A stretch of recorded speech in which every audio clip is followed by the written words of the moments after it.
The idea, if you want to think about what had changed that made this new, that made all this mass surveillance interesting and novel, was it was proactive surveillance.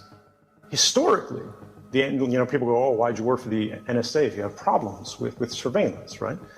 Well, the idea is, once upon a time, if you think back to Cold War histories, or at least propaganda, we in the West distinguished ourselves from, the traditional adversary nations, the Stasi and the KGB, the secret police skulking around, by saying we don't do that. We're different from the Iron Curtain. We could do that.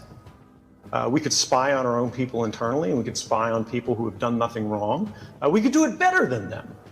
We have better technology. We have greater budgets. We have, more genius, whatever. We're the shining city on the hill. But we don't, because it's wrong. It's contrary to our rights. It's contrary to our laws. It's contrary to our values. This is exactly the opposite of what we were trying to build. And so we performed retrospective surveillance rather than prospective surveillance.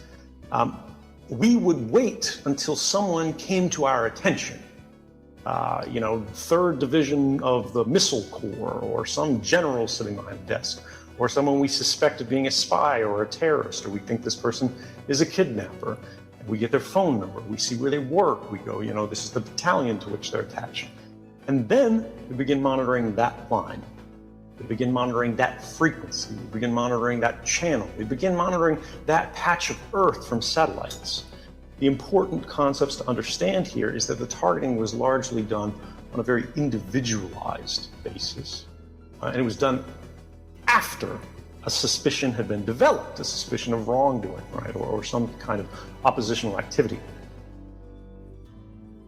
After September 11th, the policies of the United States changed. Now, it's interesting and very historically important to understand that this plan for this new system of mass surveillance was not created in the wake of 9/11. In fact, it had already been written. The U.S. Patriot Act, you all may have potentially heard of, which really changed the way our surveillance and sort of counterterrorism strategies worked, had been sitting on a shelf for years, ready to go. But our legislature didn't believe they were in a position where they could pass it. There wasn't that kind of support. But after the entire nation had been victimized, everyone was grieving and angry and fearful, it passed with, I think, only a single dissenting vote. And now we live in this new world, right? And the program started slowly, and they started intensely secretly. The author of the Patriot Act, since 2013, has said he did not believe, it was not his intent and it was not his understanding that the Patriot Act or any of the laws passed since then authorized these activities at all. But the intelligence agencies secretly interpreted laws in such a way that they believed that they did. And they didn't need to inform the full body of our legislature about that. We have 535 members in our legislature that are sort of our public representatives. Instead, they told only 8. And these are called famously the Gang of 8. These are the most senior members of both the Senate and the House in the United States, sort of our 2 chambers, the upper and lower house, if you will, which would be the ranking members of the majority and minority party for both houses, and then the ranking members of the majority and minority party sitting on the 2 intelligence committees, 1 in each house, right? And the judgment of these 8 people alone, not even really the judgment because they're just giving them a notification, it's the executive who's chopping off on this, was substituted for everyone else in the Congress and everyone else in the nation. We were never granted an explicit vote on this. We were not allowed to challenge these things in court. Whenever we got court cases or any kind of evidence or newspaper reports that indicated this kind of activity was happening, the government would say, we can neither confirm nor deny these activities are occurring. And as a result of this, you can't challenge it in court because you can't prove it. And if you can prove it, it's a state secret. And if it is a state secret, the court can't rule on the matter because to make the government defend it is to make the government admit it. And that by itself is harming the national security. And the court can't even judge whether or not it is harming national security under the US system because they say the branch best positioned to judge matters of national security is the executive, who, if these programs were not harming national security, would have committed the gravest criminal and constitutional violations and probably in the modern history of the country. And so you can see how it forms a system of incentives that paralyzes the body of oversight, right? Only on Be Positive. And it was only over a very long period of years and years and years that stuff started to come out in bits and pieces. But even I, who had worked as a staff officer of the United States government undercover for the CIA positioned overseas, and then later as a contractor for the NSA, working in government facilities, taking orders from government personnel, working on government equipment, literally pressing the buttons and using the tools of mass surveillance directly with my own two hands, but working for a private company, because in the United States that's just how we do it. Even I didn't know what was happening until that very end part of my career, when my access had grown so broad and my clearances so deep that I could see the whole of the picture. And I stumbled across a document. It was one of those Inspector General's reports that was written in response to a newspaper story all the way back in 2006. Now this was a New York Times journalist by the name of James Risen, had found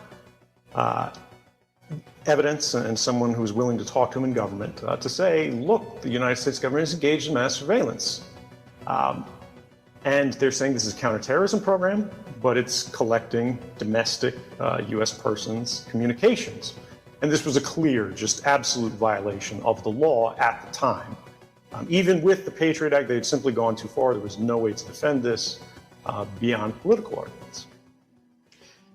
And this story was ready to go and ready to be printed just 1 month before the US election, George Bush's re-election, if you remember that name. It's ancient history now, but not such a wonderful fellow.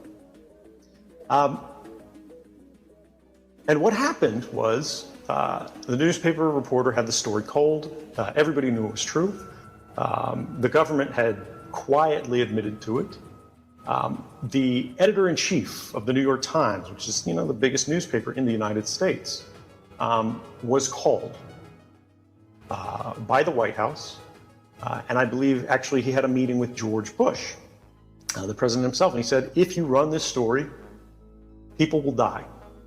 You'll have blood on your hands. These programs will be ineffective. The next buildings are going to come down, and it's going to be your fault because these programs are saving lives every day. Only on Be Positive. And if we lose them, if they lose their effectiveness, we'll have nothing. We'll be open. We'll be vulnerable.